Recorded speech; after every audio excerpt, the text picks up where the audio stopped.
بسم الله الرحمن الرحيم. أهلا بيكم في حلقة جديدة مع قنوات وترددات النايت سات. طبعا هتدخل على القائمة الرئيسية.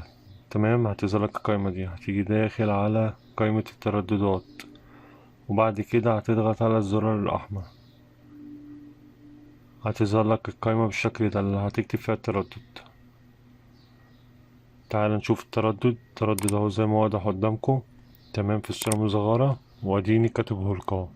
تمام، وبعد كده هندخل على مرحلة هنعمل بحث. تك على الزرار الأزرق، بعد كده تظهر معاك القايمة دي بتاعت بيانات البحث. تمام، طبعا هتدوس اوكي، وادي جودة القناة وادي عدد قنوات التردد.